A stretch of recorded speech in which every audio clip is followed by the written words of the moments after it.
en aquel encargado del transporte del oxígeno, sino también una parte relacionada a nuestro sistema inmunológico y otro en relación a la cascada de la coagulación, lo cual se tocó someramente en un caso clínico que pudimos discutir la semana pasada, pero que iremos afianzando conforme se vaya desarrollando esta parte práctica. Bueno, saber que el sistema hematológico incluye varios componentes.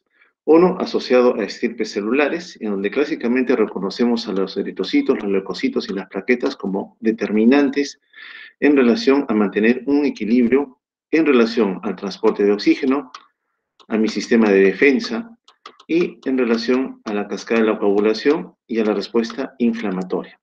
Muy bien, para esto muchas veces requerimos otros componentes más que están circulando en el torrente sanguíneo, que son los factores de la coagulación, lugares conocidos como órganos linfáticos primarios, clásicamente reconocemos a la médula ósea y al timo, los secundarios representados por los ganglios linfáticos y el vaso, lugares en donde ciertamente nuestras células de defensa están circulando, esperando tener contacto con algún tipo de señal en relación a que estuviera ocurriendo a algún tipo de agresión o algún disturbio en nuestra economía en relación a algunas familias celulares que están teniendo un comportamiento normal. Recuerda que el sistema de defensa, si bien es cierto, se aboca a poder defenderlos de agresiones externas, también está vigilando que las células tengan un comportamiento adecuado. Cuando una célula tiene un comportamiento anormal, activa sus ciclos celulares, vale decir, se comporta como una célula neoplástica, el sistema de defensa tiene también la capacidad de poder detectarlo y en lo posible erradicarlo.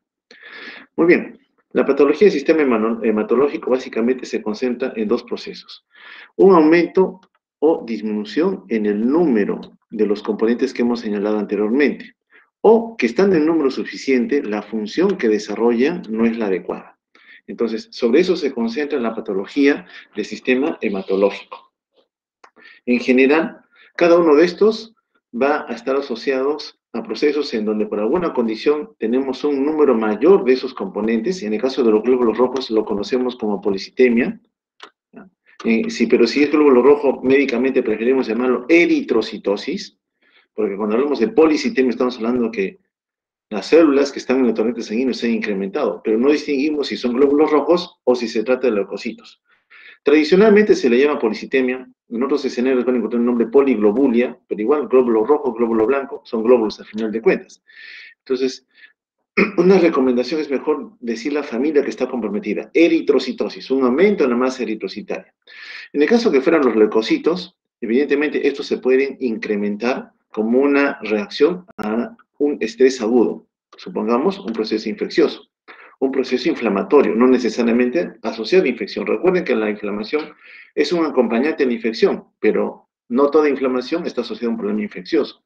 También puede ocurrir en el escenario de una neoplasia, un proceso neoproliferativo.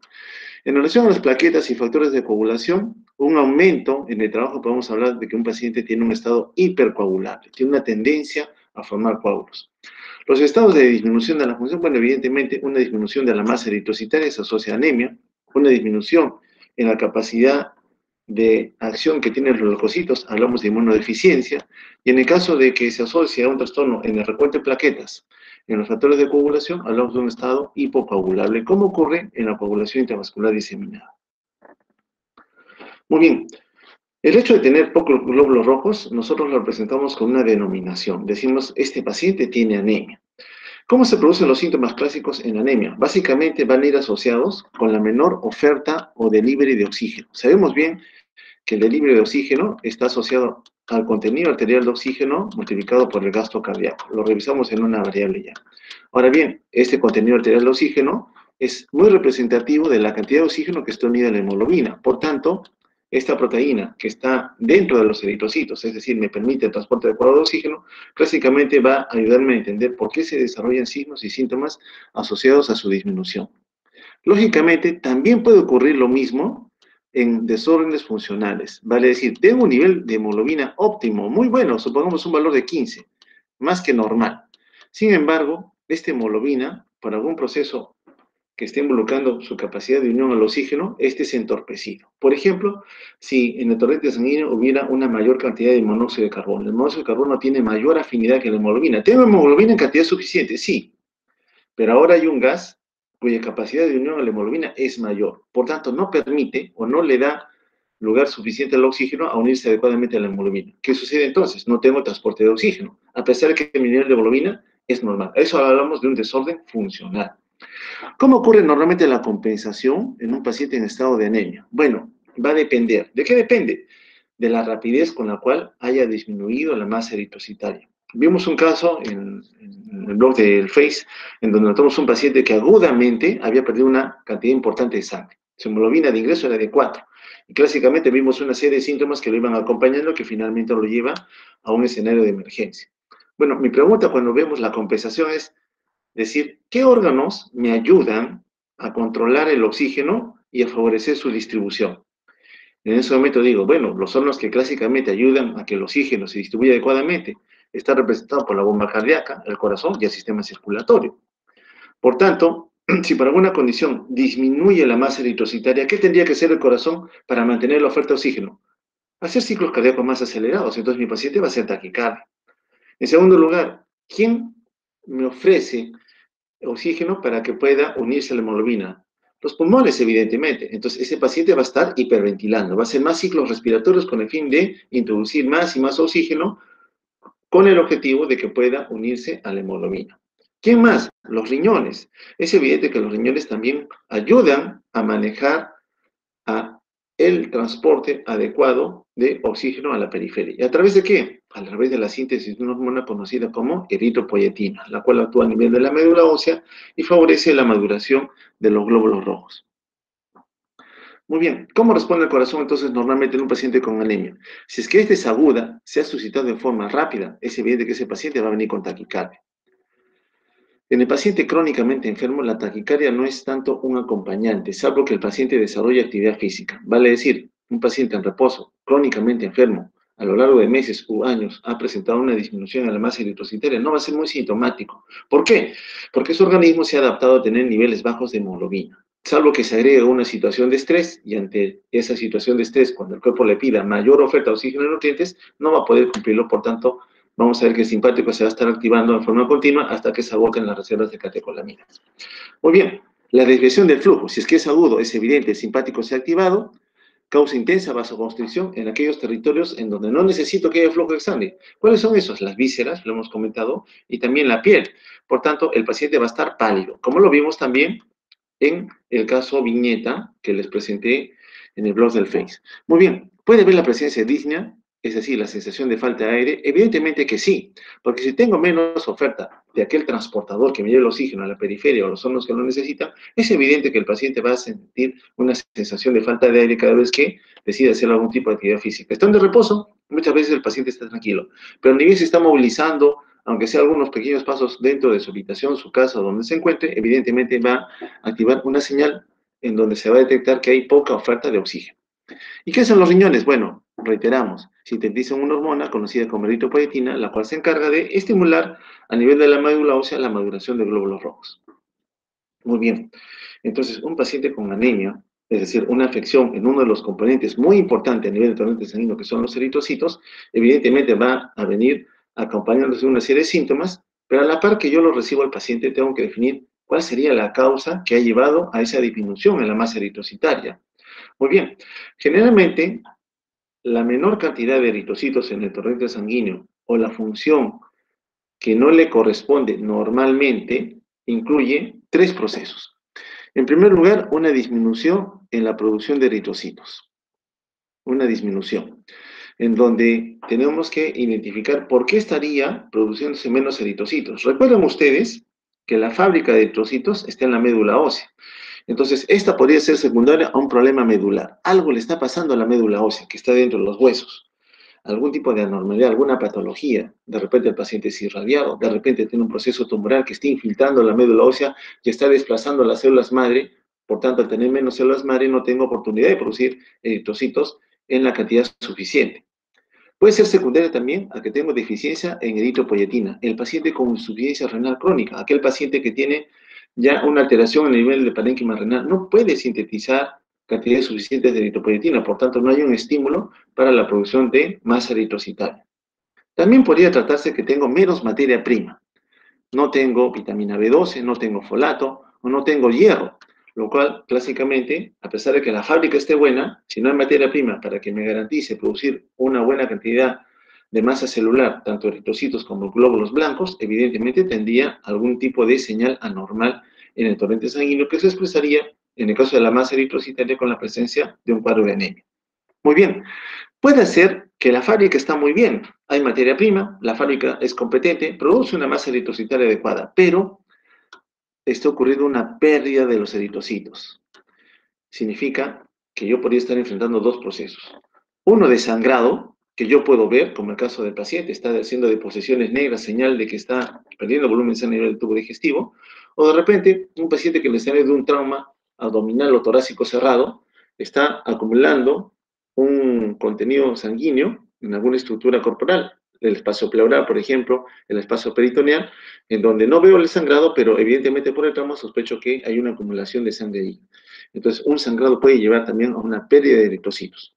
El otro escenario es cuando en el torrente sanguíneo alguna señal anormal, que puede ser parte del eritrocito o fuera de él, está llevando a su destrucción. Se produce bien la cantidad adecuada de glóbulos rojos, pero algo ocurre en el torrente sanguíneo. Alguien los está destruyendo por alguna razón. En tercer lugar, una producción de eritrocitos defectuosos. La fábrica está bien, tiene materia prima, pero el ordenamiento en la secuencia de aminoácidos por algún cambio en alguno de ellos a veces lleva a la generación de eritrocitos defectuosos. O quizás parte del componente de membrana o de los sistemas enzimáticos que el eritrocito tiene no están en la cantidad ni cumplen el rol que normalmente deberían ejecutar. Por tanto, el eritrocito es defectuoso y puede ser más rápidamente destruido.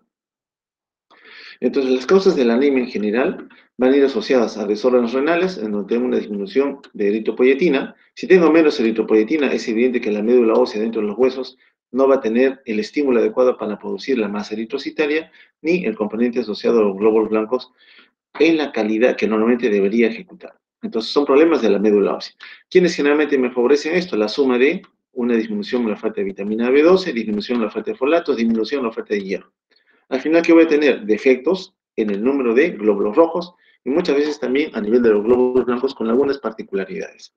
Muy bien, entonces, hablando de anemia, estamos hablando de masa eritrocitaria. A nivel de los vasos sanguíneos, ¿qué vamos a encontrar? Que evidentemente los glóbulos rojos van a estar afectados.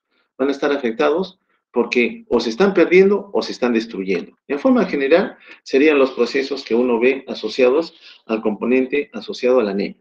Una forma diferente que me van a permitir, por favor, también tratar de sugerir para ordenar mejor, es aquella clasificación de las anemias que me establece que estas podrían ser de tres tipos. Este es un hueso, lo he pintado de rojo. Antes de llegar a la médula, nosotros tenemos que garantizar la oferta de materia prima, ¿ya? Entonces va asociado a la materia prima. La materia prima ya sabemos quiénes son. Muy bien. Entonces, antes de llegar a la médula, hace todo lo que compromete a la materia prima. Entonces, a estas anemias se les llama anemias premedulares, antes de llegar a la médula. Muy bien. Puede ser que la materia prima, como dije hace un instante, sea adecuada y la fábrica esté trabajando mal. Entonces hablamos de que las anemias son medulares. ¿Por qué? Porque el desorden empieza en la médula. Puede ser que la fábrica y la materia prima estén todo bien, vacían hacia el torrente sanguíneo una masa eritrocitaria determinada, pero algo en el torrente sanguíneo en los vasos o está perdiendo eritrocitos o los está destruyendo. Esas son las anemias postmedulares. Esta forma de ver la clasificación de la anemia también se llama clasificación cinética, es decir, cómo yo ofrezco un producto, que en este caso es el hematín maduro, con la capacidad de transportar oxígeno, en condiciones desfavorables. Entonces yo me ordeno rápidamente, digo, todo lo que tenga que ver antes de la médula, la oferta de nutrientes. ¿Está comiendo adecuadamente? La dieta es un factor determinante. ¿Qué pasa si este individuo no ingiere los alimentos en la cantidad y calidad que debería hacerlos? ¿Qué pasa que si los ingiere, pero a nivel del tubo digestivo, algún proceso no me está permitiendo absorber adecuadamente esos nutrientes? O tengo alguna condición que perjudica que vitamina B12, folato o hierro no se absorban en la medida que deberían hacerlo. Evidentemente estoy perjudicando la oferta. Esas son las anemias, por ejemplo, premedulares. Las medulares, repito, la oferta es buena, pero la fábrica algo tiene, alguna normalidad que no le permite sintetizar o producir la cantidad de masa eritrocitaria en el número que debería competir. Y las postmedulares, la materia prima está bien, la médula está bien, pero algo en el torrente sanguíneo está llevando a una disminución, como ya lo hemos relatado en relación a la hemólisis y a la hemorragia. Muy bien, analicemos la anemia más frecuente. En esta sí nos vamos a explayar más porque es la que más comúnmente nosotros vamos a poder ver. Voy a salir un ratito porque creo que hay algunos alumnos en espera antes de entrar a este capítulo de la anemia por deficiencia de hierro. Un minuto, por favor. A ver, si es que es el único, creo que no hay más, ¿no? Solamente son... Vamos a ver si están todos.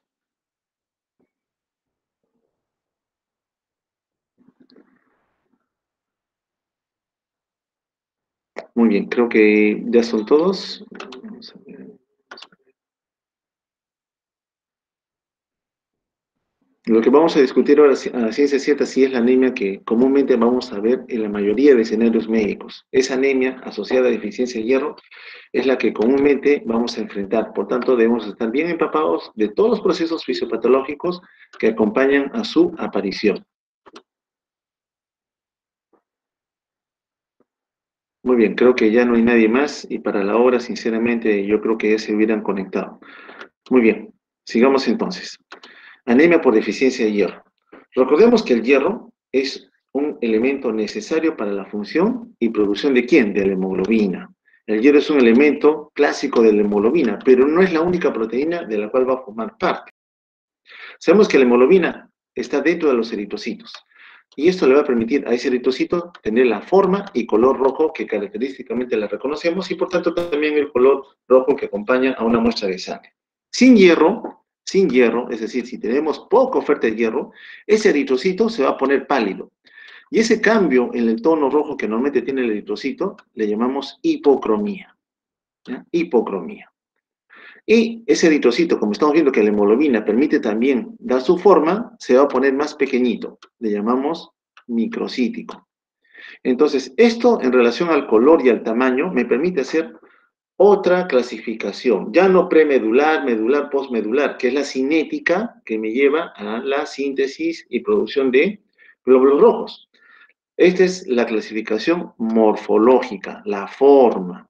Es otra forma de clasificar las anemias. Se las voy a decir porque muchas veces en clínica también nos piden llevar de la mano a la anemia en relación a la forma que tiene el eritrocito.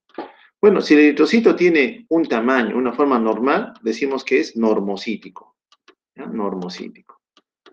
¿Hay anemias asociadas a un tamaño normal? Sí, las anemias normocíticas, las vamos a ver en un momento. Hay otras en donde el tamaño del glóbulo rojo supera el valor normal. Le llamamos a esas las macrocíticas, glóbulo rojo grande. Muy bien.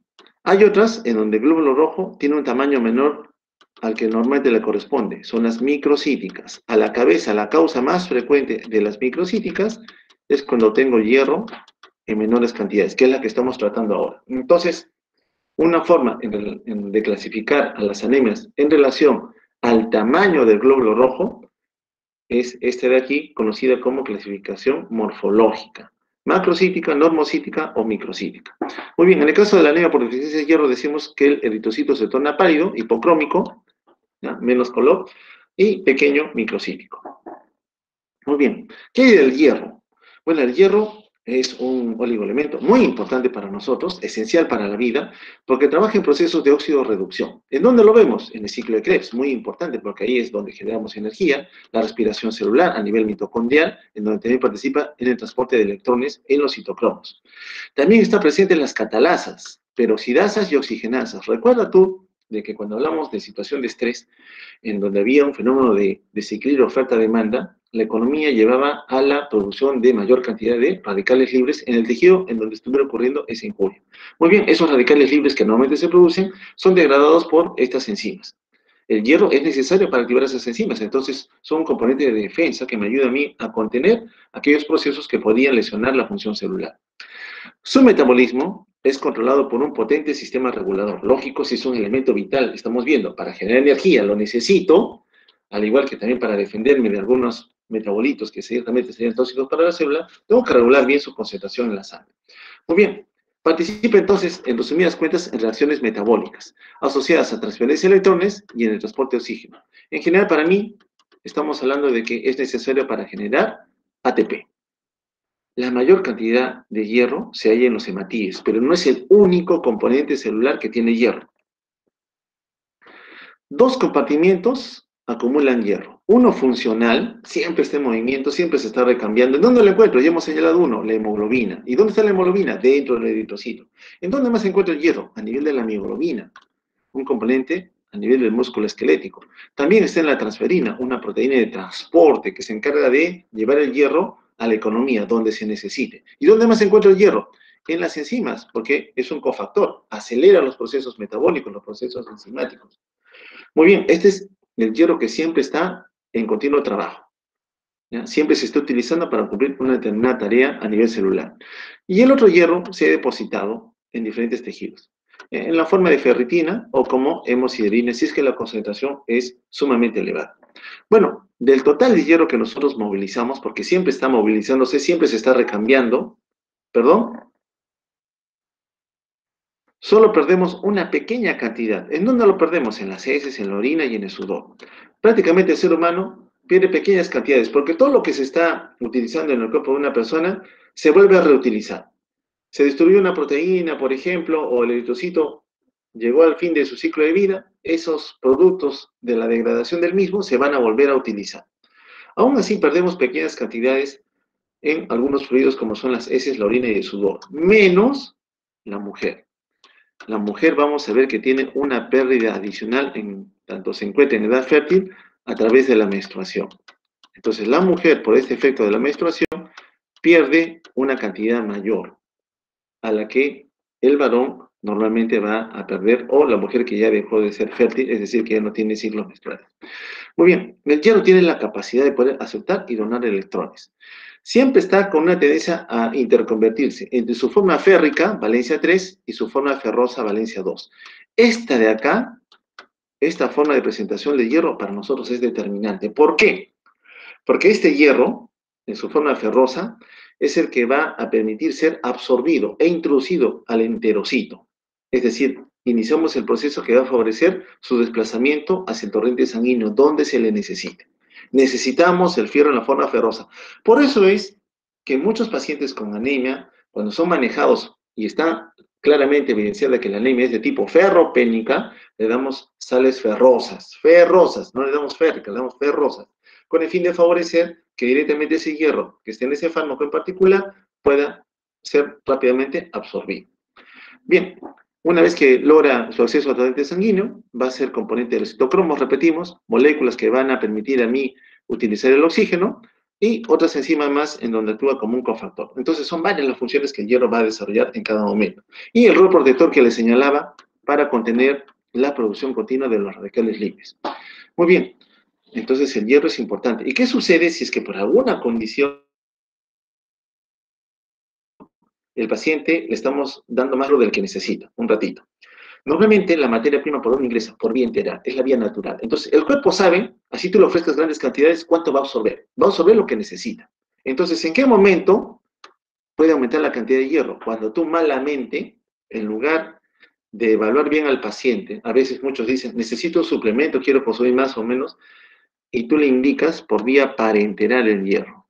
Supongamos que le estás dando hierro a una persona que no la necesita, se la estás dando por vía intravenosa. Entonces aquí uno está desviando la ruta, el filtro que está normalmente presente en la mucosa intestinal, la mucosa absortiva. Se le estás introduciendo directamente al torrente sanguíneo un componente que el cuerpo en ese momento no necesita. Entonces, ¿qué hace el cuerpo? Básicamente va a tener que secuestrar al hierro. Ese hierro de más que le estamos dando va a tener que ser secuestrado. Lógicamente, mientras no sature esa capacidad de secuestro, que está representado por la transferrina y la ferritina. Recuerda, son proteínas al final de cuentas que van a unirse al hierro, pero si la oferta, mucho hierro le has indicado a una persona que no lo necesita, es evidente que lo vas a perjudicar. Recordemos entonces, en relación al hierro, como ocurre con muchos minerales, pequeñas cantidades del mismo están libres. El 95% en el adulto del hierro necesario para producir hemoglobina, ¿de dónde viene? De la recirculación. Es decir, de todo el hierro que yo necesito para lo que es el hematíe, la mayoría, casi el 100% prácticamente, viene de dónde? De hematíes destruidos. Es decir, vuelvo a utilizar el hierro que se produjo en la destrucción. Pero aún así te está diciendo que hay un 5% que todavía tienen que ser mantenidos en equilibrio en relación a lo que tú consumes diariamente. Por tanto, para que un paciente te desarrolle anemia ferropénica, tendría que haber pasado bastante tiempo en donde la oferta del hierro no ha sido la suficiente. O quizás un desorden que tienes a nivel gastrointestinal no permite que el hierro que se consume adecuadamente pueda ser adecuadamente absorbido. Lo vamos a ver también en un momento. Muy bien, saber que en algún momento los depósitos de hierro pueden ser movilizados. Lógico, si se necesita hierro para seguir produciendo más eritrocitaria, tengo que movilizar mis reservas. Sería egoísta de que teniendo en abundancia hierro guardado no lo diera para que siga promoviéndose la producción de eritrocitos. Recordar que tanto las deficiencias como las sobrecargas de hierro son dañinas. Es decir, el cuerpo sabe mantener el equilibrio, pero yo no debo permitir que las reservas se hayan agotado sin dar suplementos de hierro o que las reservas estén francamente incrementadas cuando indico malamente a un paciente hierro cuando en realidad no lo necesita. Bien, ¿cómo se distribuye el hierro? En un varón adulto, partimos con los varones, más o menos en promedio tiene 40 miligramos de hierro por kilo de peso corporal. 40 kilos por un peruano promedio que pesa 60, 70 kilos, más o menos, digamos a 70, 7 por 4, 28, 2.800 miligramos, que representan ¿cuánto? 2 kilos y un poco más. Muy bien, las mujeres tienen menos hierro depositado en relación a lo que tiene el varón, es cierto. Entonces están en una desventaja adicional a lo que los varones tienen. Recordar que más de 2/3 del hierro corporal están presentes en hemoglobina. Recordar que la captación de hierro a nivel celular es dependiente de la endocitosis, mediada por un transportador. En la membrana, para que el hierro pueda ser internalizado, tiene que haber una proteína específica para unir al hierro. Si esa proteína no estuviera presente o estuviera bloqueada por alguna condición, por más hierro que tú le ofrezcas, no voy a poder introducir al hierro. Así se haya convertido en la forma ferrosa. Necesito esta proteína de transporte. Cada eritrocito tiene billones de átomos de hierro. Recuerda que el hierro forma parte del grupo M, el cual va a permitir a las moléculas de hemoglobina poder capturar el oxígeno. ¿En dónde se encuentra el resto del hierro corporal? Si sabemos que la mayoría, ¿dónde está? En el eritrocito. Bueno, hay otras células que también tienen hierro. ¿En dónde? En los hepatocitos mi sistema de defensa, principalmente los macrófagos. Recordar que el hígado tiene el primer encuentro con el hierro que tú has consumido en la dieta. Entonces, es el hígado el que va a poder permitir manejar y, lógicamente, luego distribuir el hierro cuando se necesite. Y los macrófagos, recuerda que los macrófagos a nivel del vaso van a ingerir los eritrocitos ya viejitos, que no tienen capacidad de deformarse. Generalmente al día 120 ocurre este escenario. Bueno, una vez que esto se da, tienen que catabolizar a su contenido, en este caso la hemoglobina, para ofertar su contenido al resto de la economía para que pueda ser reutilizado. Muy bien, entonces nosotros tenemos un pool de hierro que siempre se está reutilizando, siempre está recirculando. Aún así, dependemos del hierro de la dieta, sí, usted tiene que garantizar una oferta de hierro, ya el cuerpo verá cuánto consume. Al final de cuentas, de lo que pueda absorber, de ese hierro que usted ha consumido en su dieta, la mayoría se absorbe en el duodeno, bueno, llega al torrente sanguíneo, ahí encuentra una proteína de transporte, que es la transferrina. Y la transferina la va a distribuir a los órganos que normalmente utilizan el hierro. ¿Quiénes son? El músculo esquelético, en donde se encuentra depositado más o menos 300 miligramos. A nivel del hígado, recuerda que el hígado, ni bien tú ingieres hierro, el hígado es el primerito que va a coger al hierro que has ingerido en la dieta. ¿Cuánto depositamos aquí? 1000 miligramos. Otra parte irá al sistema retículo endotelial, lógicamente, el macrófago principalmente cuando está destruyendo a los eritrocitos envejecidos, y el más importante, el que está acá, formando parte de la masa eritrocitaria. Mira, la fábrica contiene 300 miligramos, pero los eritrocitos, casi 2 kilogramos de hierro. 1.800 miligramos. Perdón, gramos en realidad, sería casi 2 gramos. Entonces, el hematíe tiene una alta capacidad de poder manejar el hierro para el fin que le compete, que en este caso es el transporte de oxígeno. En general, el eritrocito tiene un requerimiento diario de 20 miligramos, pero en la dieta tú solamente le das 1 a 2 miligramos. La pregunta es, ¿por qué esa diferencia? Entonces, ¿de dónde lo saco? Recuerda, la mayoría de este hierro que se va a destruir va a ser reutilizado. La dieta me ofrece poco, pero soy dependiente todavía de la dieta. ¿Para qué? Para mantener el equilibrio entre la pérdida que normalmente va a ocurrir y la reutilización que vaya a suscitarse en todos los tejidos que tengan que utilizar el hierro para determinada tarea. En el caso de la médula ósea, para producir masa eritrocitaria. ¿Cómo nos mantenemos entonces en equilibrio? Regulando. ¿Regulando qué? Recuerda, mientras tú ingieras alimentos, Tengo que regular cuánto de lo que has ingerido de hierro en tu dieta va a tener que absorberse. ¿Y qué más debo ver? Que el hierro que sea ofertado producto de la destrucción del eritrocito sea adecuadamente reutilizado. En otras palabras, una parte de la fuente de hierro va a venir de la dieta. Pequeña cantidad, pero todavía necesaria. ¿Y la mayor parte de dónde viene? De la destrucción de los eritrocitos, que es reutilizada. Entonces, ambos me van a ofertar hierro. Muy bien, ¿cómo regulamos la absorción de hierro? Recordemos primeramente que el hierro se absorbe a nivel del intestino delgado, principalmente a nivel del duodeno, el más determinante, y en la primera porción del yeyuno. Las criptas duodenales, en donde están las vellosidades, detectan, es decir, tienen capacidad de censar el requerimiento corporal de hierro. Es decir, si la economía ve que le falta materia prima, pareciera haber un mecanismo de señalización que le dice al enterocito, necesito que absorbas más de lo que habitualmente absorbías. Entonces, el objetivo va a ser que ese enterocito permita que el hierro se desplace de la luz intestinal hacia el torrente sanguíneo. ¿Para qué? Para que la transferrina, la proteína de transporte de hierro, lo oferte o lo lleve a los lugares donde habitualmente se tiene que utilizar. Recordar que el hierro obtenido en la dieta no se une a la transferrina en la luz intestinal, no lo hace, tiene que ingresar al torrente sanguíneo. Bien, ¿quiénes son los determinantes que me regulan a mí la absorción de hierro? Empezamos por la dieta, ¿no? Nosotros diariamente consumimos hierro, ni siquiera sabemos cómo lo consumimos. Bueno, el hierro puede tener dos orígenes. Un hierro asociado al grupo M y un hierro que no está asociado al grupo M. ¿Dónde está el grupo M? Recuerda, tú tienes grupo M. ¿En dónde? En hemoglobina, sangre. Entonces, está asociada generalmente a aquellos productos que ya tienen hierro. Por ejemplo, las carnes rojas. Tienen hierro. Está asociado al grupo M, para ese producto en particular. Pero hay un hierro no M asociado a algunos vegetales, por ejemplo. Algunos otros productos en donde el hierro no está unido a la hemoglobina. Entonces, el hierro tiene dos formas de ofertarse en la dieta. Como hierro M y como hierro no M. Muy bien. Entonces, ingerimos el hierro, al final de cuentas. ¿Qué sucede en el estómago? Que es un determinante importante en la capacidad que voy a tener luego en el duodeno de poder absorber el hierro. Bueno, el pH bajo que el estómago tiene ayuda a disolver el hierro ingerido, porque aumenta la oferta de protones. Estas células periféricas de acá me van a permitir secretar mayor cantidad de ácido clorhídrico, protones al final de cuentas, que me van a ayudar a dar el medio para favorecer la conversión del hierro en su forma ferrosa. Entonces, tenemos que facilitar la reducción enzimática del hierro a la forma ferrosa. Y eso se potencia más en la luz del intestino, en la luz del duodeno.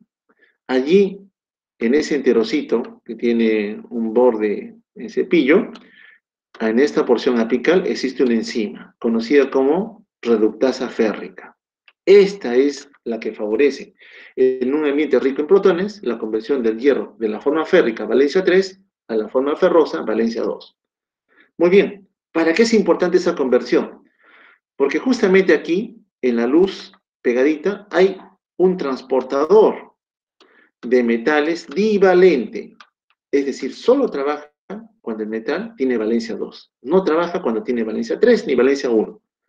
Por eso es que necesito reducir al hierro a la forma ferrosa para que pueda ser absorbido o transportado por esta proteína de transporte. Entonces, en mi dieta, normalmente, todos nosotros ingerimos diferentes cantidades de hierro en la forma M o como no M. ¿Quiénes me modulan la capacidad que voy a tener yo de manejar ese hierro? Positivamente, ¿quién favorece que el hierro se absorba como quiero? El ácido clorhídrico, los hidrogeniones, el ácido ascórbico y la unión de algunas proteínas. La vitamina C también me favorece que yo pueda absorber adecuadamente el hierro. Por eso, cuando usted le recomienda a un paciente con anemia ferropénica ya demostrada, aparte de suplemento de hierro, tiene que decir también que ingiera jugo de naranja, por ejemplo, para aumentar la oferta de ácido ascórbico. Muy bien. ¿Quiénes influyen negativamente? ¿Quiénes te dicen, sabes que yo no quiero que el hierro, así tú lo ingieras adecuadamente, se absorba? Los vegetarianos, ¿no? Que consumen alta cantidad de fosfatos y fitatos. Esto va a entorpecer la liberación del hierro como tal. Por tanto, no voy a ofertarlo adecuadamente al duodeno para su posterior absorción.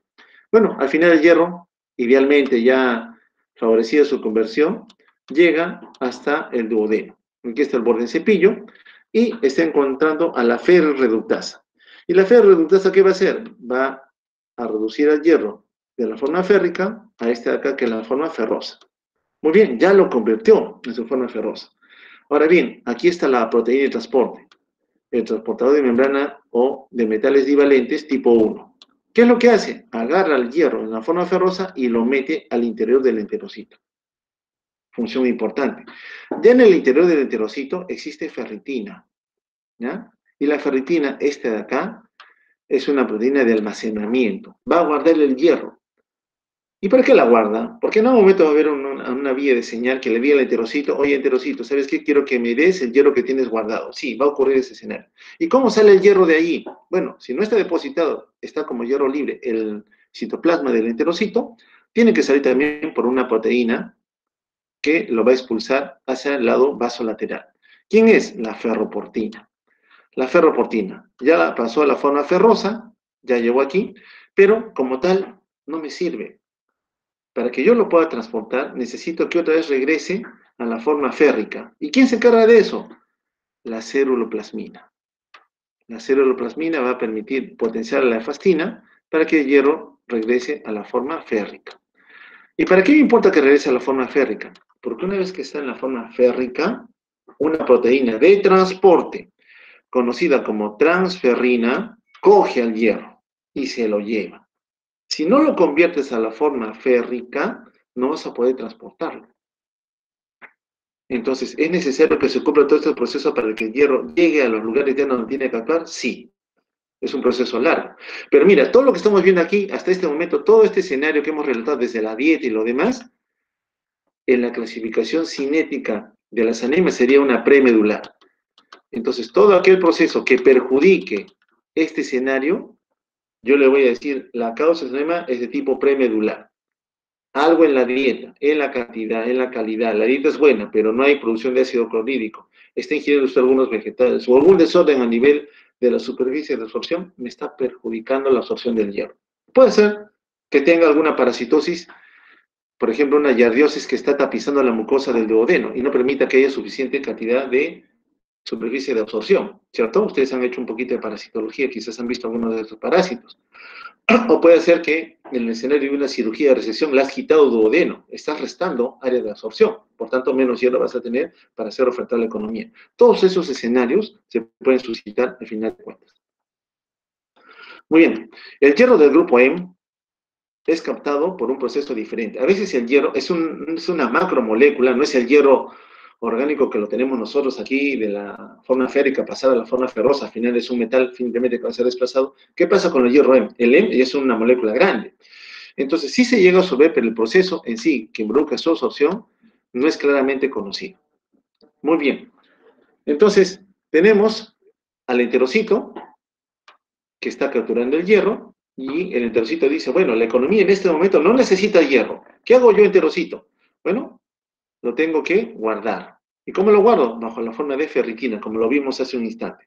O puede decir, el cuerpo necesita, me está pidiendo más hierro, por tanto tengo que sacar el hierro del citoplasma, tengo que transferirlo a la membrana vasolateral para que alcance el torrente sanguíneo.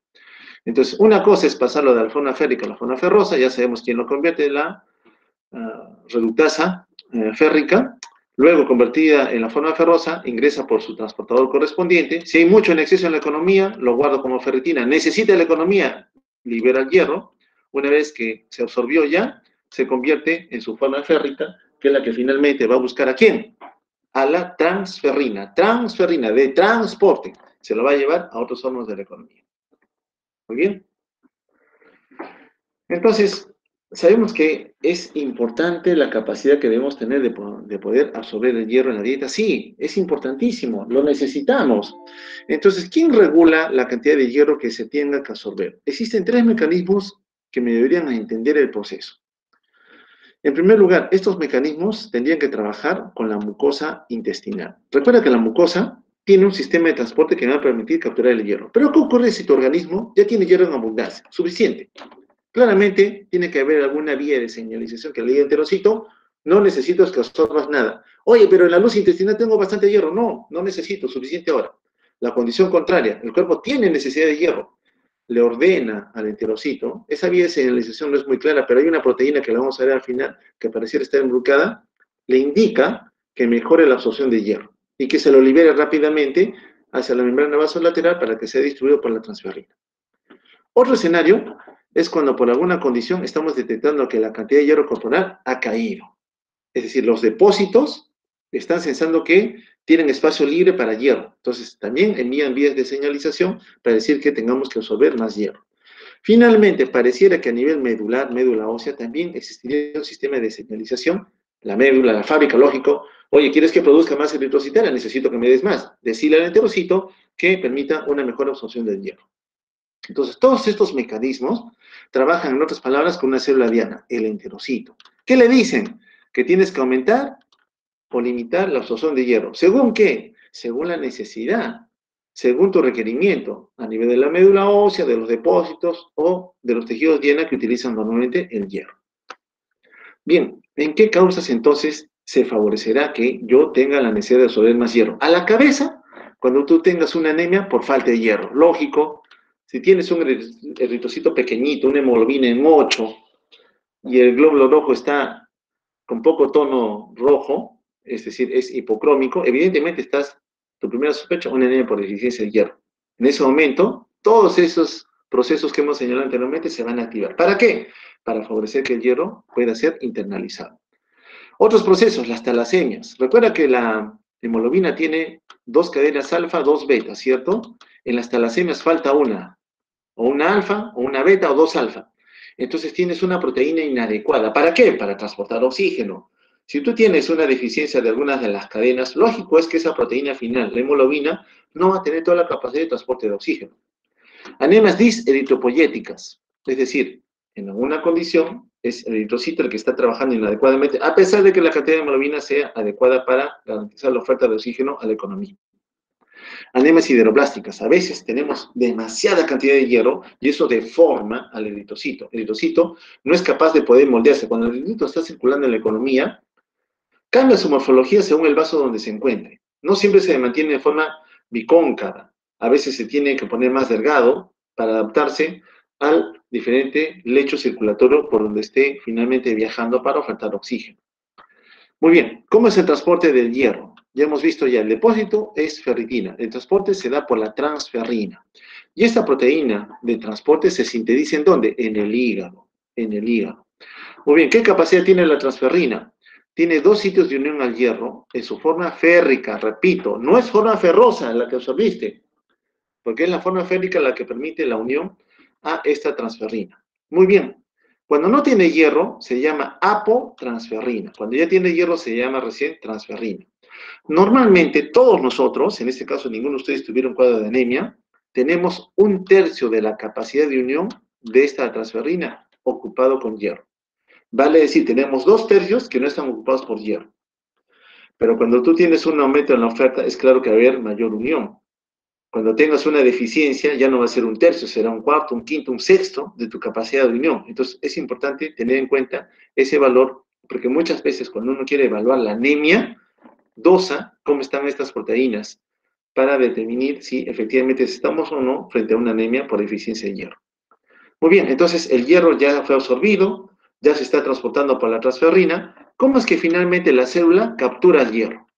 Bueno, todas las células tienen un receptor específico para la transferrina. Recuerda, la transferrina es la proteína de transporte de hierro, la está llevando a las células diana. Lógico que la concentración mayor de ese receptor está en los eritroblastos. ¿Quiénes son los eritroblastos? Son las células que luego darán origen al eritrocito maduro. Recuerda que el eritrocito maduro no tiene núcleo, no tiene mitocondrias, solamente tiene hemoglobina y algunas enzimas básicas para mantener su metabolismo. Es decir, el eritrocito está trabajando al mínimo de la capacidad que cualquier otra célula tendría. Aún así, su labor es determinante. ¿Por qué determinante? Porque tiene hemoglobina. Y repetimos otra vez que la hemoglobina te garantiza la oferta de oxígeno a las células que lo requieren para generar ATP. Muy bien, entonces, una vez que el hierro con la transferrina y el receptor que lo ha reconocido han interactuado, se internalizan en la célula. ¿Quién favorece este internamiento? El pH. Entonces aquí tenemos la transferrina, ¿ya? Aquí tenemos la transferrina, se está uniendo a su proteína, a su receptor correspondiente, es internalizado en un endosoma, los protones B son internalizados al endosoma, Lógicamente para eso tiene que haber una bomba que los introduzca. Y gracias a esto, a una proteína de expulsión, el hierro es liberado al citoplasma, en donde esta célula definirá si lo utiliza como tal o lo deposita como hierro. Si tienes demasiado hierro, hemosiderina es un componente habitual que vamos a tener nosotros que ver involucrado en este proceso. Muy bien, mira lo que ocurre en este escenario, ¿no? El pH. En el extracelular 7.4, que es lo normal. Entonces, está la transferrina con la forma férrica circulando, está su receptor correspondiente, lo internalizado vía endocitosis por una vesícula conocida como endosoma, ahí está la transferrina. Muy bien, en algún momento dado hay una bomba que introduce hidrogeniones al interior del endosoma. Una vez que hacemos esto, lógicamente hacemos que el hierro nuevamente se recomponga en su forma ferrosa, sale al citoplasma en su forma libre, y desde aquí dirá la célula, bueno, tengo mucho hierro, lo deposito como ferritina, o de repente diré, no, lo necesito para producir energía como cofactor o algún otro proceso metabólico. Muy bien, agarro y lo llevo hasta la organela correspondiente. En este caso, la mitocondria, por ejemplo, ¿no? Entonces, al final de cuentas, las células tienen la capacidad de poder definir si ese hierro ofertado, que al final de cuentas pueden internalizar, lo utilizan o lo mantienen como depósito a través del añadido a la ferritina. Muy bien, entonces saber que el depósito de hierro se da a nivel de la ferritina normalmente. Cuando tú tienes demasiado hierro, ponemos demasiado, otro depósito aparece como hemosiderina. ¿En dónde normalmente es que se va a depositar el hierro entonces? En todas las células del sistema retículo endotelial, hígado, vaso y médula ósea. Allí es donde normalmente se deposita. Algunas cuestiones importantes a recordar de estas proteínas. Ferritina es una proteína que deposita hierro, ya lo sabemos. ¿Dónde se encuentra? Hígado, vaso, médula ósea, también lo sabíamos. Un poquito de esta ferritina está circulando en el torrente sanguíneo. Poco, porque más es intracelular. Si es que hay un exceso de hierro en la sangre, su concentración se va a incrementar. ¿Y por qué se incrementa? Porque hay más hierro. Recuerda que es una proteína que va a buscar capturar el hierro. El hierro en exceso es dañino, lo hemos visto. Entonces, mi mecanismo de defensa es producir ferritina. Pero recuerda también que la ferritina es una proteína inflamatoria. Cuando hay una situación de estrés, inflamación, es normal que en ese paciente encontremos niveles de ferritina elevados. Niveles de ferritina elevados, entonces, no solamente lo voy a encontrar cuando tenga exceso de hierro, sino también cuando hay un proceso inflamatorio que ha activado al hígado a tener que producir mayores reactantes de fase aguda. Pero eso lo van a ver más en inmunología. ¿Y qué de la transferrina? Bueno, sabemos que transporta hierro, pero hemos visto que solo 1/3 de su capacidad de unión está ocupada por hierro. A esa ocupación de sitios de unión le llamamos saturación, ¿ya? Que se mide por la capacidad total de unión al hierro. Lógico, si tengo 1/3 ocupado, ¿cuánto es mi capacidad de unión? 2/3. Tengo 2/3 de mis sitios de unión libres para unirme todavía a más hierro. Aumenta la saturación si hay poco hierro. Lógico, si tengo poco hierro, yo no va a ser 1/3, será 1/4, repito, será 1/5, 1/6, 1/8, porque tengo poco hierro. Y si tengo mucho, va a estar más saturado. Entonces, ferritina y transferrina son dos determinantes que me ayudan más o menos a definir si efectivamente esta anemia de este paciente está asociado a deficiencia de hierro. En general, cuando yo tengo poco hierro, la capacidad de unión al hierro aumenta. ¿Por qué? Porque esta transferrina tiene más sitios libres para ser unidos al hierro. Y en el caso de que no tenga necesidad de almacenar, lógicamente mi proteína de almacenamiento va a disminuir. Esa es una cuestión bastante lógica que nos acompaña. Bueno, en resumidas cuentas, entonces, cuando nos enfrentamos a un paciente con anemia, clásicamente en la mayoría de casos, esa anemia se va a deber a deficiencia de hierro. Recordemos rápidamente que el hierro viene de la dieta, es necesario para mantener el equilibrio. Sabemos que el estómago oferta protones, sabemos que el duodeno se encarga de absorberlo, sabemos que la transferina se encarga de llevarlo a los lugares donde se vaya a necesitar. Muy bien. Entonces, este hierro puede ver perjudicado su ingreso a torrente sanguíneo porque la dieta es mala, malnutrición, porque el estómago tiene alguna enfermedad, acloridia, no produzco ácido clorhídrico, o porque mi superficie de absorción tiene alguna patología que no me permite, ¿qué cosa? Absorber hierro. Entonces, si tengo menos hierro absorbido, ya genero deficiencia de hierro. ¿Y por qué deficiencia si hay otro hierro que se está reutilizando? Recuerda, del 100% de eritrocitos que van a ser destruidos, 95 lo va a recuperar, pero en cada ciclo 5% voy perdiendo 5, 5, 5. Por eso es que generalmente las anemias ferropénicas son de larga data, de largo tiempo. Mi paciente se acomoda un poco a vivir en ese escenario. Bueno, poco hierro, poca síntesis de hemoglobina. Al final mi paciente en algún momento ya me va a hacer sintomatología asociada a la deficiencia de hierro, la anemia como tal. Y en esta deficiencia de hierro, lógicamente, yo ya tengo que comenzar a actuar, ¿no?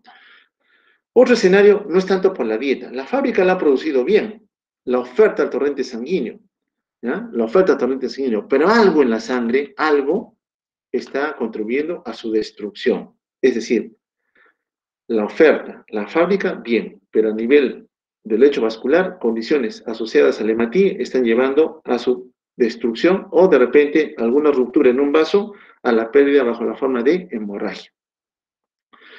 En forma fisiológica normal, la excreción de hierro es muy limitada. Miren que por día más o menos 0,9 a 1,5 miligramos por día. Prácticamente lo que tú ingieres en la dieta, que vas a absorber, lo mismo lo vas a perder por diferentes rutas. En el varón, la mayor cantidad se pierde en las heces, 0,35 miligramos. La descamación intestinal, la bilis biurinaria, la descamación cutánea, también van a aumentar un poquito la pérdida. Pero prácticamente es insignificante. Pero date cuenta de lo que ocurre en la mujer. Mientras esté menstruando, puede aumentar esa pérdida a 1,6 miligramos por día. Una cantidad mucho mayor. Por eso es que las mujeres en esta etapa tienen una mayor predisposición a presentar cuadros de anemia por deficiencia de hierro. Muy bien, hablamos hace un instante que pareciera haber un mecanismo de control que favorece cómo movilizo el hierro, si lo absorbo o no lo absorbo, si se introduce o no a una célula diana y lo demás. ¿Quién es la que regularía el manejo del hierro a final de cuentas? Pareciera ser que la respuesta va asociada a una proteína conocida como hepcidina, ¿no? Vamos a ver cómo trabaja la hepcidina. Esta es una hormona peptídica derivado de un propéptido a nivel hepático. Es el regulador fisiológico más importante. ¿Para qué? Para la absorción del hierro y el intercambio interno. Es decir, para que el hierro ingrese de lo que normalmente nosotros hemos ingerido y una vez está en el torrente sanguíneo ingrese a las células, requerimos hepcidina. ¿Y cómo trabaja? Con otra proteína conocida como ferroportina. Aquí lo vamos a ver. Entonces tenemos una oferta de hierro, que puede ser a nivel absortivo, ingresó al enterocito, está unido a la transferrina una vez que ha logrado acceder a la membrana vasolateral y, lógicamente, este hierro tiene que ser internalizado. La otra oferta es cuando el macrófago coge un eritrocito viejo, este que está aquí, y, lógicamente, tiene que favorecer su destrucción. Su contenido, en este caso el hemo, liberará el hierro sale a ofertarse a la economía unido otra vez a la transferrina. Muy bien. Para que el hierro del enterocito vaya a la sangre o del macrófago salga al torrente sanguíneo, necesitas expulsarlo. ¿Y cómo lo expulsas? A través de una proteína de expulsión conocida como ferroportina. Muy bien. Entonces yo sé que el hierro sale a través de una proteína conocida como ferroportina. Sale el enterocito al torrente sanguíneo por ferroportina. Sale el macrófago al torrente sanguíneo a través de la ferroportina. Muy bien, ya sé la proteína que lo saca. ¿Y qué rol tiene esta hepcidina que usted me está señalando? Fíjate que esta hepcidina lo que va a hacer es favorecer que esa ferroportina permita la movilización del hierro como tal. Activa la ferroportina, ¿ya? Entonces favorece ese movimiento. Más ferroportina activa voy a tener, lógicamente voy a poder movilizar más hierro, gracias a la hepcidina. Muy bien. Entonces, los diferentes escenarios en donde mi paciente va a debutar o va a venir con un cuadro de anemia van a ir asociados indefectiblemente a un desorden que va a acompañarse de las proteínas que regulan su concentración en torrente sanguíneo, sí. Recordando que las anemias pueden suscitarse rápidamente, el caso clínico que les mostré es una anemia de rápida evolución, y otra que se manifiesta a lo largo de los meses a años, en donde el cuerpo se adapta a ese valor bajo. Muy bien, en la anemia por deficiencia de hierro, tengo poco hierro, lógicamente voy a tener poco depósito, la ferritina está en valores bajos. Tengo poco hierro, mi capacidad de unión de mi proteína de transporte va a estar aumentada. ¿Por qué? Porque tengo más sitios libres para unirme al hierro que en ese momento no tengo. ¿Y qué ocurre en la anemia crónica? En aquel paciente que ya años está viviendo en un medio donde tengo poca cantidad de hemoglobina. Bueno, evidentemente, alguna condición propia de la enfermedad está asociada a una enfermedad crónica. ¿Qué ocurre en esos escenarios? La ferritina, que es la proteína de transporte, está incrementada, está guardando el hierro, no lo suelta, lo tiene guardado. Y la transferrina lógicamente en ese escenario está saturando todos sus sitios de unión. ¿Por qué? También atrapa el hierro, no lo está liberando como debiera ser. Entonces, estamos en decirlo comparativamente, inundados en hierro, pero no tenemos la capacidad de poder distribuirlo para que las células puedan manejarlo en la cantidad que deben. Generalmente va asociado a algunos procesos inflamatorios y algunas enfermedades infecciosas. Bien, quitando al hierro, que hemos visto que es materia prima harto importante en la generación de una masa eritrocitaria, hay otros elementos más que tenemos que considerar. Folato y vitamina B12. Vitamina B12 y folato están involucrados básicamente en el metabolismo del ADN. Si la cantidad de folato y vitamina B12 es insuficiente, la formación de eritrocitos va a ser inapropiada. ¿Cómo inapropiada? ¿Qué pasa cuando no es que no tenga hierro, sino que ahora no tengo una oferta de folatos y vitamina B12? ¿Qué es lo que ocurre? Bueno, esos eritrocitos se van a liberar prematuramente.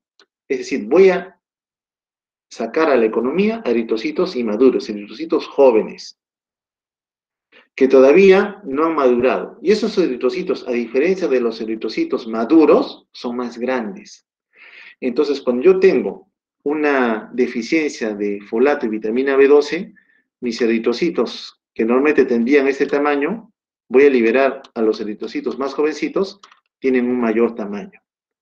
Comparado con este que es normocítico, que lo hablamos en relación a la clasificación morfológica, este va a ser macrocítico. Entonces, las anemias por deficiencia de folato y vitamina B12 se ven representados por eritrocitos grandes, macrocíticos.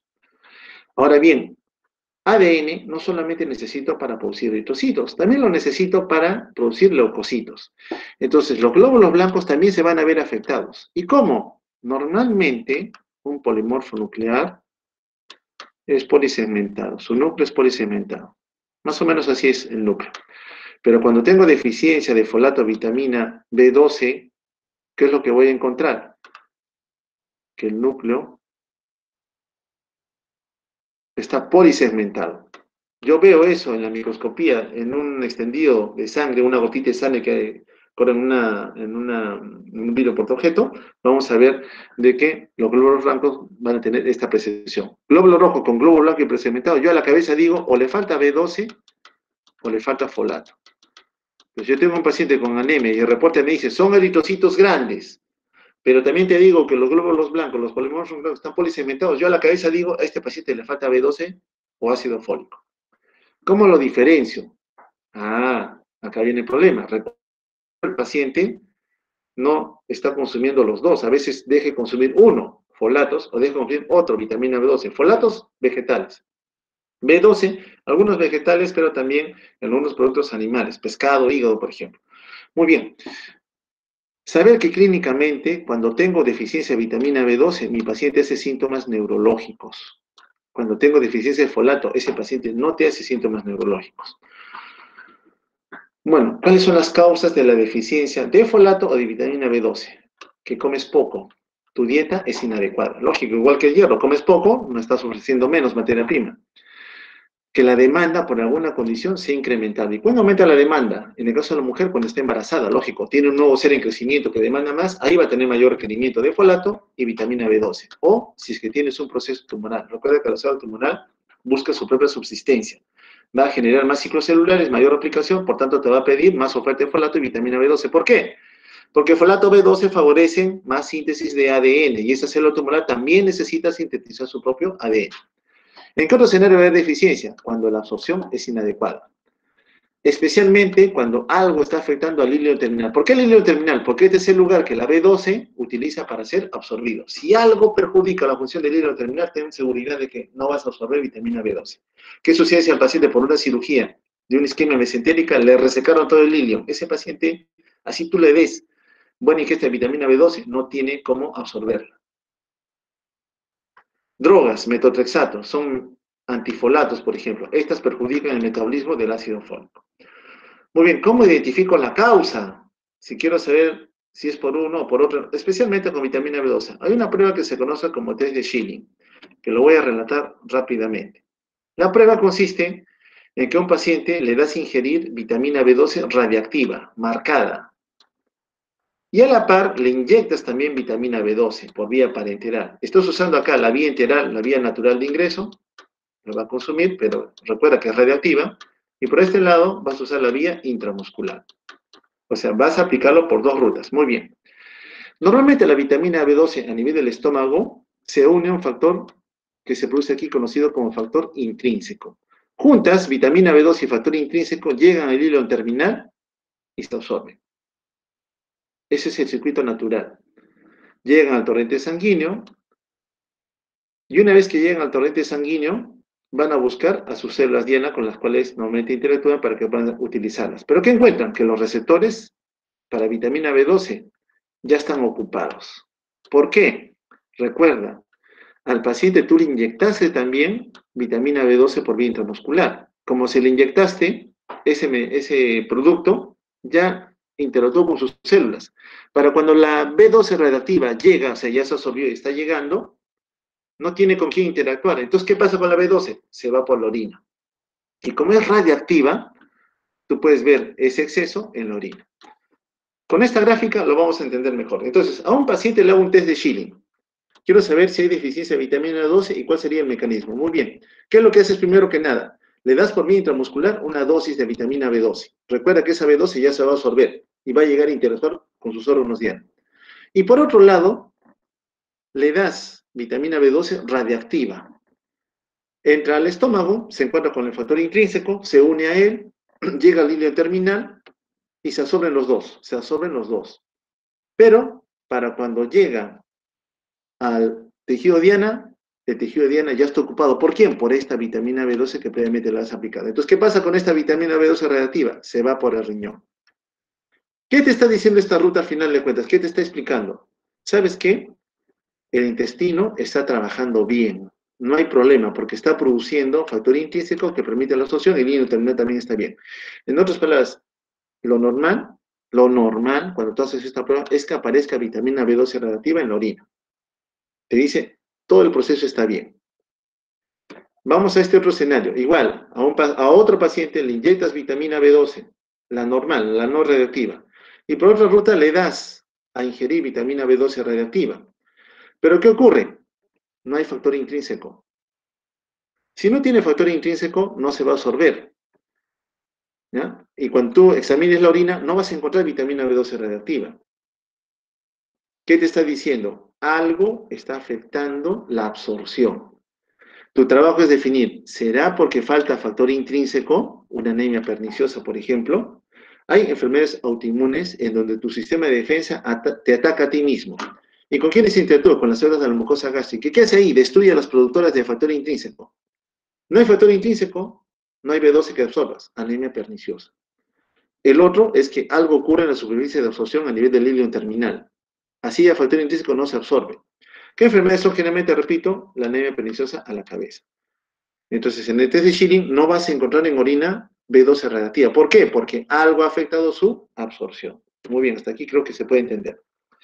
Entonces, el test de Schilling, en otras palabras, me direcciona. B12 radiactivo, se absorbe con su factor intrínseco. Si se absorbe, aparece en la orina. ¿No? Lógicamente, en algunos escenarios puede ya demostrarse si la deficiencia se debió o no a algún componente. Yo puedo darle factor intrínseco junto con la vitamina B12, es decir, una vez que pienso que es factor intrínseco la causa, le doy comercialmente un producto que tiene factor intrínseco y como tal se absorben los dos. Recuerda que antes de que le dieras, sucedía lo que vimos acá. Acá no se estaba absorbiendo. Yo no sé si es por falta o no de factor intrínseco. Acá le voy a dar factor intrínseco comercial y si noto que aparece en la orina, la B12 reactiva, digo, es que le faltaba factor intrínseco. El otro escenario es cuando, a nivel del hilo terminal, así le haya dado factor intrínseco, no encuentro nada. Es decir, le estoy dando B12 reactiva, le estoy dando factor intrínseco, entonces digo, tiene la herramienta para poder ser absorbido. Le mido en orina y no encuentro nada. ¿Qué significa? Que la causa es el hilo terminal. Recuerda, otra vez voy a regresar porque no quisiera que los conceptos se entiendan mal. Cuando tú inyectas vitamina B12 y le das vitamina B12 reactiva, lo normal es que la B12 aparezca en la orina. Eso es lo normal, la B12 reactiva. Cuando no aparece, tú dices, o es el estómago que debió producir factor intrínseco o es el hilo terminal. Muy bien. Yo quiero saber si es el estómago. Le doy factor intrínseco comercial junto con la vitamina B12 reactiva. Y noto que en la orina aparece. Muy bien, la respuesta es clara. La causa es por falta de factor intrínseco. El otro proceso es, le doy factor intrínseco con vitamina B12 reactiva y aún así no encuentro nada en la orina. No hay B12 reactiva. ¿Qué significa? Que la causa está en el hilo terminal. ¿Ok? Muy bien. En conclusión, entonces, la deficiencia de vitamina B12 puede ser por ingesta inadecuada, por pérdida de factor intrínseco o porque algo está afectando a la función absortiva del hilo terminal. ¿Qué de las anemias postmedulares? Aquellas por pérdida de hematíes. Bueno, ya sabemos que puede ser por sangrado. Cualquier causa de sangrado. Epistaxis, hemoptisis, hematemesis, hematuria, hematoquesia, cualquier pérdida evidente de sangre. Pero también puede ser por destrucción. Y la destrucción puede ser por factores externos al eritrocito, extracorpusculares, es decir, tu cuerpo está produciendo anticuerpos que están agarrando el hematíe y lo están destruyendo. O propios del eritrocito, es decir, un desorden intracorpuscular. Algo en el eritrocito no está bien, algo en su composición. Generalmente ese algo se asocia a tres procesos, o es la membrana, o es la hemoglobina, o son las enzimas metabólicas. Recuerda que el eritrocito, como una célula, tiene lo mínimo para sobrevivir. Su membrana, su hemoglobina y unas enzimas. No tiene núcleo, no tiene mitocondrias, ¿ya?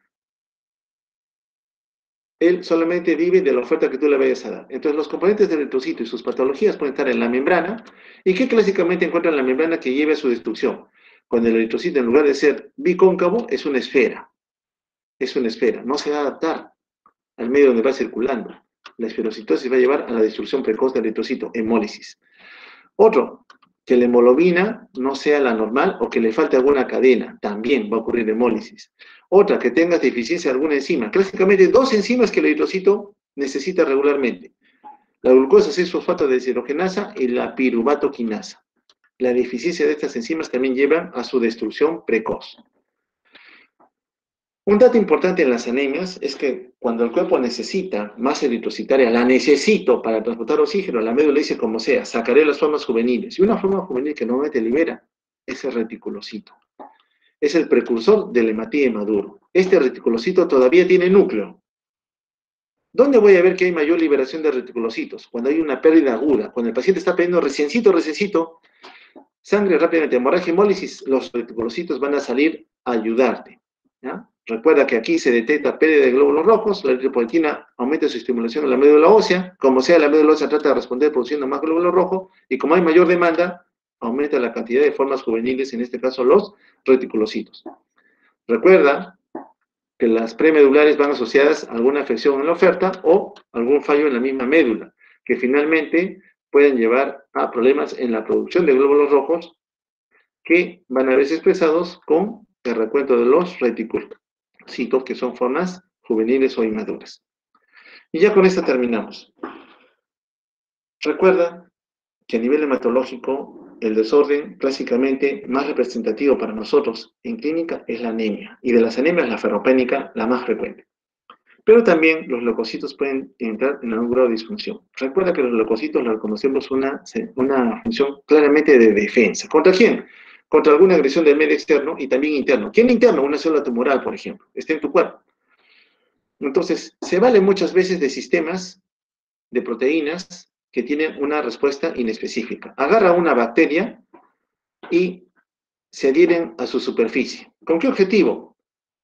Para que favorezcan que esos leucocitos puedan reconocerlas y llegar al lugar donde está ocurriendo la injuria.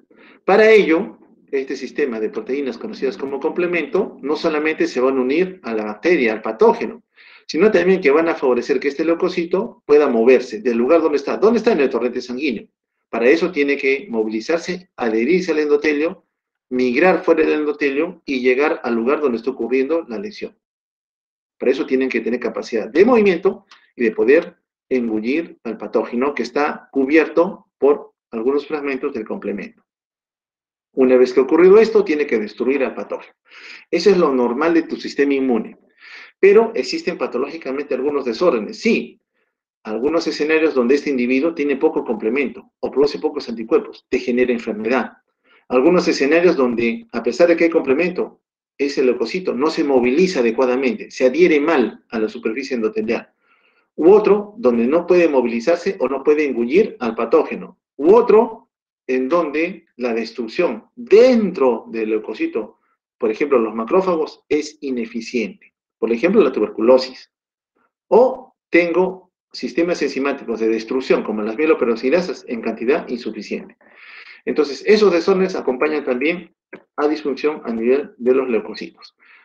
Muy bien, si tienen alguna duda, pregunta, por favor, si pueden hacerla ahora para poder tratar de resolverla si es que está a mi alcance.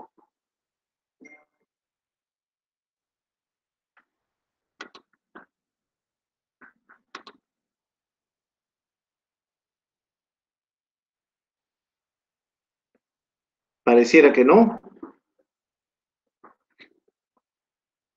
Espero que haya estado claro lo de las anemias. El test de B12 sería lo mismo para el folato. No, en folato clásicamente hay que medir la concentración. Una forma rápida, porque el test de Schilling pareciera un poco más complejo. Hoy en día tenemos la capacidad de dosar, medir. ¿Tengo B12 en cantidad suficiente o no? ¿Tengo folato en cantidad suficiente o no? Lo más fácil para nosotros es medirlo. Aquí simplemente estamos analizando un mecanismo de evaluación de la cinética, en donde podría estar el proceso en sí involucrado cuando me dice, el nivel de folato en sangre es normal, pero el nivel de B12 en sangre es bajo. Entonces tú te preguntas, entonces, ¿dónde está el problema? ¿En estómago o en hilo terminal? Yo diré, bueno, me ha dicho que puede emplear el test de Schilling para eso, sí lo puedes emplear, pero otra medida, ¿cuál sería? Endoscopía, te metes a la mucosa gástrica, sacas una muestra, biopsia, coloreas y determinas si corresponde o no a algún tipo de daño buscando alguna lesión asociada a anticuerpos. Lo mismo a nivel del hilo terminal, si es que pudiéramos llegar a esa porción, ¿no?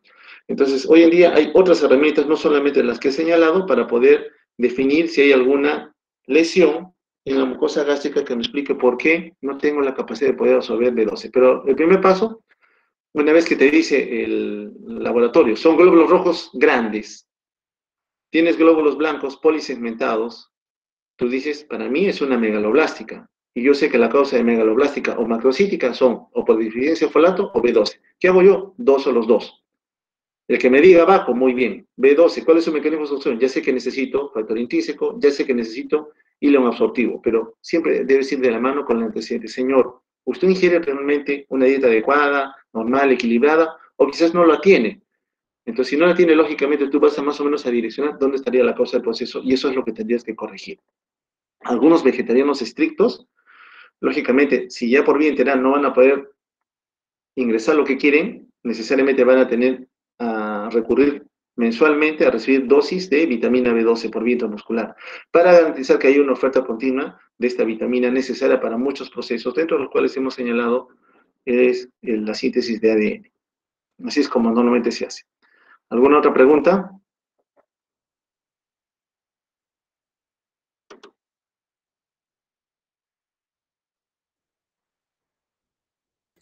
Doctor, ¿las enfermedades hemolíticas por deficiencias enzimáticas son menos frecuentes o Sí, son mucho menos frecuentes, menos frecuentes. Lógicamente, el extendido de lámina periférica, ustedes probablemente en el laboratorio han visto un poquito cuando una gota de sangre de una muestra se deja y hacen un barrido, ¿ah? Allí uno ve la forma de los hematíes para más o menos direccionar hacia dónde está apuntando el proceso que originó este tipo de anemia. Nos da una ayuda bastante importante. Entonces, vemos eritrocitos en forma de esfera, ¿no? Y esa morfología, esa anomía, te hace ya sospechar deficiencia enzimática. Lógicamente que son las anemias mucho menos frecuentes, ¿no? Pero hay que analizarlas de todas maneras. A la cabeza, cuando uno dice anemias, lo que más vamos a ver son anemias ferropénicas, lo más común. Por eso es que nos hemos explayado algo más en ese tipo de anemias. ¿Hay alguna otra pregunta? ¿En la gastritis se puede producir anemia? Si es que la gastritis es atrófica y limita la cantidad de factor intrínseco, sí. También en relación a la oferta de ácido clorhídrico. Si hay una limitación en la producción, lógicamente que te va a perjudicar la cantidad de hierro que puedas ofertar a la enterocita para su posterior absorción. Por lo general, cuando uno hace diagnóstico de anemias ferropénicas, la mayoría de casos van a responderte a sales ferrosas, ¿ya? Te van a responder. Lo importante siempre cuando uno enfrenta a un paciente con anemia es identificar la causa, qué tipo de anemia es. Antes uno se contentaba, bueno, viene con anemia, transfusión de un paquete globular, 2 paquetes globulares y a la casa. En 3 meses volvía otra vez con anemia. Estamos manejando el síntoma, pero no estamos manejando la enfermedad. Lo ideal en este escenario es identificar la causa que llevó a la aparición de este proceso. ¿Ok?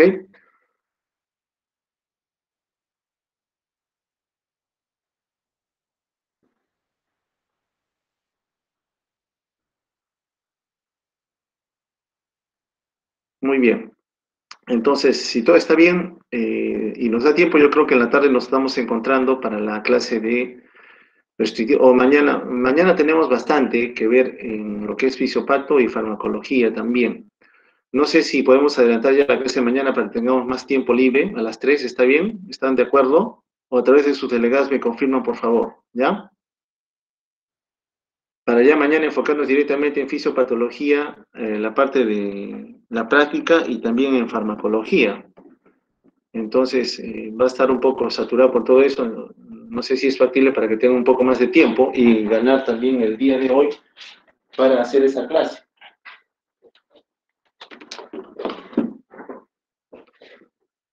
Sus delegadas que me confirmen en todo caso, por favor, ¿ya?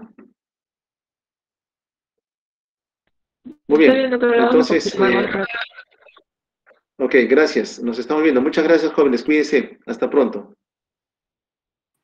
Gracias, doctor. Hasta luego. Hasta luego.